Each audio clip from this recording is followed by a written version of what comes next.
नमस्कार मित्रों, स्वागत है आपका सिंहासन बत्तीसी की इस अद्भुत श्रृंखला में। आज हम सुनने जा रहे हैं आठवीं पुतली रत्नलेखा की कहानी, एक ऐसी कथा जो राजा विक्रमादित्य की न्यायप्रियता और विवेक की मिसाल है। तो चलिए शुरू करते हैं आज की कहानी, राजा विक्रम और अनोखी परीक्षा। जब राजा भोज ने सिंहासन पर बैठने की कोशिश की, तब आठवीं पुतली रत्नलेखा प्रकट हुई। उसके माथे पर सितारे से चमकते रत्न जड़े हुए थे और उसकी आंखों में ज्ञान की रोशनी थी। वह मुस्कराई और बोली, राजा भोज, यदि तुम इस सिंहासन पर बैठना चाहते हो तो पहले सुनो उस न्याय की गाथा जिसे सुनकर देवता भी चकित रह गए थे। क्या तुम्हारे भीतर वैसी बुद्धि, वैसा धैर्य और वैसी करुणा है जैसी विक्रमादित्य में थी? सुनो और फिर निर्णय लो। बहुत समय पहले की बात है। उज्जैन नगरी में एक सुबह राजा विक्रमादित्य दरबार में बैठे प्रजा की समस्याएं सुन रहे थे। तभी तीन अजीब साधु दरबार में आए। तीनों के वस्त्र भिन्न थे, चेहरा शांत था और हाथ में एक एक मटका था। तीनों ने एक साथ प्रणाम किया और बोले, महाराज, हम तीनों साधु एक ही तपोभूमि में वर्षों से तप कर रहे हैं। अब समय आया है कि हम अपनी शक्ति एक मटकी में समेट कर छोड़ दें, जिससे संसार को लाभ मिले। परंतु हम यह तय नहीं कर पा रहे कि किसकी शक्ति सबसे अधिक है। हम चाहते हैं आप इस बात का निर्णय करें। राजा विक्रम मुस्कराए। यह तो बड़ी विचित्र बात है, लेकिन ठीक है, मैं इसका उत्तर दूंगा। तीनों साधुओं ने अपनी अपनी मटकी राजा के सामने रख दी। विक्रमादित्य ने तीनों मटकों को देखा, सभी एक जैसे थे। राजा सोच में पड़ गए, अब इन मटकों से कैसे तय किया जाए कि किसमें सबसे अधिक शक्ति है। राजा ने बुद्धिमत्ता से काम लिया। उन्होंने एक खुले मैदान में दरबार लगाया और तीनों मटकों को दूर दूर रखवा दिया। फिर उन्होंने तीन गहरी खाइयां खुदवाईं।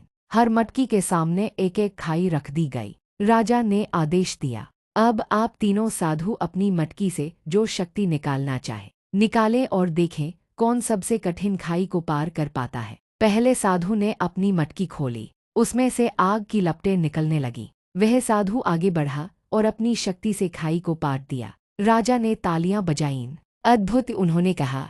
दूसरे साधु ने मटकी खोली। उसमें से पानी की धार निकली। जल की शक्ति से उसने खाई भर दी और पुल बनाकर पार कर लिया। दरबारियों ने प्रशंसा की। फिर तीसरे साधु की बारी आई। वह शांत खड़ा रहा। उसने धीरे से अपनी मटकी खोली। मटकी से एक प्रकाश निकला और हवा में फैल गया। कुछ ही पलों में खाई अपने आप भर गई, फूलों से, हरियाली से। प्रकृति खिल उठी। राजा उठ खड़े हुए। यही है सबसे बड़ी शक्ति, वह जो न विनाश करती है न अहंकार से भरती है, जो जीवन को सुंदर बनाती है, जो सबका भला करती है। यही सच्चा तप है। साधु झुक गए और बोले, महाराज, आपने न केवल हमारी शक्ति को परखा, बल्कि हमें समझाया कि परमार्थ ही सर्वोत्तम शक्ति है। हम यह निर्णय स्वीकार करते हैं। राजा ने विनम्र होकर तीनों मटकी उनके हाथ में लौटाईं और कहा, तप वही श्रेष्ठ है जो लोकहित में लगे, शक्ति वही महान है जो विनम्र हो। इतना कहकर पुतली रत्नलेखा शांत हुई।